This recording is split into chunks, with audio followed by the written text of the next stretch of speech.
해외 커뮤니티를 보면 수많은 외국인들이 유독 한국인을 부러워하는 듯한 모먼트를 많이 볼 수 있습니다. 실제로 외국인들은 한국에만 존재하고 있는 시스템들이 너무 부럽다며 자국에도 도입되었으면 하는 바람을 내비치고 있는데요. 대표적으로 언제 어디서든 24시간 먹고 싶은 음식을 배달로 받아볼 수 있는 시스템, 저렴한 비용으로 누릴 수 있는 의료 서비스 혜택, 한국의 빠른 행정 시스템 등등 셀 수 없이 많죠.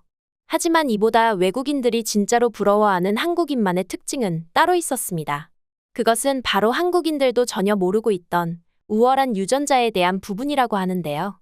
실제로 한국인들만 갖고 있는 독특한 특징들이 외국인들에게도 널리 알려지게 되면서 더욱더 시기와 질투를 한몸에 받는 중이라고 합니다. 오죽하면 외국인들은 우월한 유전자를 가진 한국인을 축복받은 유전자라고 부르기도 한다는데요. 대체 외국인이 입을 모아 칭찬하는 한국인들의 우월한 유전자 특징이 무엇이길래 이토록 호들갑인 걸까요? 자세한 내용 함께 알아보도록 하겠습니다. 최근 해외 커뮤니티 사이트를 뜨겁게 달군 게시글 하나가 있었는데요. 그 게시글의 내용은 바로 한국인과 서양인의 알레르기 반응에 대한 것이었죠. 기본적으로 한국인들은 외국인에 비해 유독 알레르기 반응이 적은 편이라고 합니다. 반면에 외국인들은 땅콩이나 육류 알레르기와 같이 특정 식품에 예민하게 반응하는 것은 물론이고 알레르기 반응이 많이 나타난다고 하는데요. 그래서인지 해외 커뮤니티에서는 한국인이 왜 서양인들에 비해 알레르기 반응이 적은 것인지 한참 동안 열띤 토론이 펼쳐지기도 했죠. 당시 해외 커뮤니티에 달린 댓글의 내용은 아래와 같았습니다. 서양인들은 못 먹는 음식이 이렇게나 많은데 왜 한국인만 멀쩡한 사람이 많은 거지? 이게 바로 신의 축복이라는 건가? 한국인들은 김치와 같은 발효식품을 많이 먹어서 저렇게 건강한 거 아니야? 나는 못 먹는 음식이 많아서 엄청 신경 써야 하는데 부럽다. 한국인들은 뭐든지 잘하니까 알레르기 없애는 비결을 알고 있는 걸 수도. 진짜로 그런 방법을 알고 있다면 우리도 알려주면 좋겠다. 이처럼 외국인들은 알레르기 반응이 잘 없는 한국인을 굉장히 부러워하며 그 비결을 궁금해하고 있었는데요. 그럴 만도 한 것이 외국인들은 알레르기 반응 때문에 일상생활에 수많은 고충을 겪는다고 하죠. 기본적으로 알레르기가 심한 경우에는 먹는 것뿐만 아니라 관련 제품을 사용하는 것만으로도 증상이 발현되기도 합니다. 예를 들면 복숭아 알레르기를 가지고 있는 사람이 소량의 복숭아 성분이 포함된 제품을 사용했을 경우에도 알레르기 반응을 겪게 될 수 있다는 것인데요. 심지어 어떤 외국인은 식품 알레르기뿐만 아니라 향 알레르기까지 가지고 있어서 평소에 상큼한 향을 만들어주는 시트러스 성분이 들어간 디퓨저를 같은 것도 사용하지 못한다며 고충을 털어놨습니다. 아무래도 알레르기의 경우에는 두드러기나 호흡곤란과 같은 증상이 발현될 수 있으며 심하면 사망에까지 이를 수 있기 때문이죠. 그렇기 때문에 알레르기를 가지고 있는 외국인들은 더더욱 조심할 수밖에 없는데요. 무엇보다 외국의 경우에는 한국과는 달리 민간보험을 사용하는 경우가 많아 병원을 쉽게 가지 못하는 것도 큰 문제라고 합니다. 대부분 진료 비용을 국가가 운영하는 국민건강보험공단에서 부담하고 있는 우리나라와 달리 미국의 경우 의료비를 온전히 민간에 맡겨놓은 시스템을 갖고 있기 때문에 의료비가 전 세계에서 가장 비싼 수준입니다. 오죽하면 미국은 국민들의 파산원인 1위가 의료비 지출이라는 말이 있을 만큼 터무니없는 가격으로 소문이 자자하죠. 그래서인지 외국 슈퍼에 방문해보면 제품마다 성분 표시가 정확하게 되어 있을 뿐만 아니라 알레르기 발생 위험이 있는 제품들은 따로 표시를 해서 판매가 이루어지고 있다고 하는데요. 이뿐만이 아닙니다. 외국인들 또한 식사를 하거나 제품을 사용할 때 성분 표시를 항상 꼼꼼히 읽어보는 것은 물론이고 안에 무엇이 들어갔는지 향을 맡아보거나 체크해본 후 먹는 것이 일상이죠.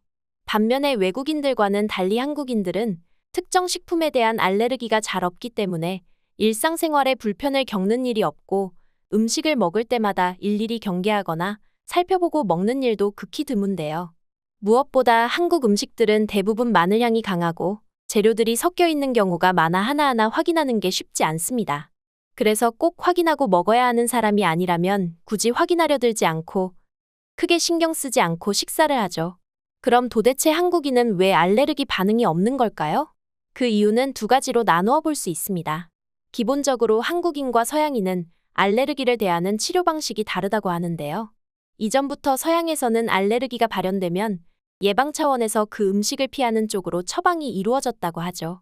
반면에 한국에서는 오히려 문제가 되는 음식을 먹는 방식으로 면역 반응을 올리고 적응하도록 조치를 취했습니다.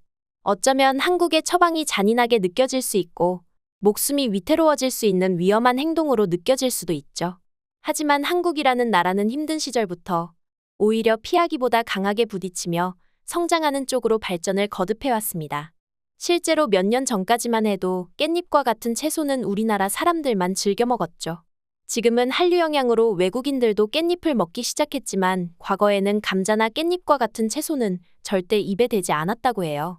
프랑스의 경우에는 기근임에도 불구하고 감자를 동물 사료라고 먹지 않았으며 대다수의 나라들은 아무리 굶주린 상태라고 해도 풀을 뜯어 먹지 않았다고 합니다. 그렇기 때문에 유럽인들은 아무리 배가 고른다고 해도 일단 먼저 동물들에게 먹여본 다음 신중하게 식료품 문제를 해결하였다고 하죠. 실제로 당시 유럽인들은 깻잎과 같은 채소를 소에게 먹여가며 실험을 했다는 기록이 남아있기도 한데요. 그 결과 소들은 시름시름 앓다가 목숨을 잃는 일이 많았고 결국 깻잎은 인간에게 해로운 음식이라고 받아들이게 되면서 먹지 않게 되었다고 합니다. 반면에 한국인들은 일단 살아남아야 한다는 생각에 풀이든 감자든 먹어보면서 해결을 했는데요.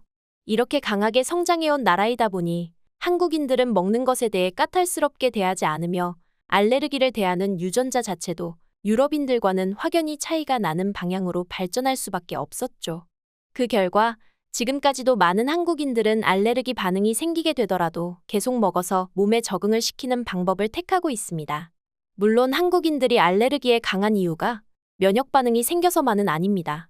한 연구 결과에 따르면 서양인과는 달리 한국인들은 알레르기 반응을 일으키는 유전자의 수가 애초부터 적다고 하는데요. 그렇기 때문에 서양인보다 알레르기 반응을 일으킬 가능성이 현저히 떨어지게 되는 거죠. 가뜩이나 유전학적으로도 다른 나라 사람들보다 우월한데 여기에 더해 식품에 대한 면역 반응을 올리고 적응하도록 조치를 취했으니 한국인들이 유독 전 세계에서 알레르기가 적을 수밖에 없는 것도 이해가 가는데요. 그러니 이런 점이 외국인들의 눈에는 엄청 신기하면서도 부럽게 느껴질 수밖에 없었던 것입니다. 이 외에도 한국인이 유전적으로 외국인에 비해 우월한 부분은 많은데요. 한국인들은 외국인들에 비해 암내 유전자 역시 극히 적은 것으로 밝혀졌습니다. 외국인들은 땀 냄새를 없애기 위해 향수도 뿌리거나 데오드란트를 사용하기도 하는데요. 하지만 한국인들은 체질적으로 땀 냄새가 적기 때문에 이러한 노력이 전혀 필요 없죠. 그리고 한국인들은 기본적으로 이목구비나 얼굴 골격 자체가 똥아닌 편인데요.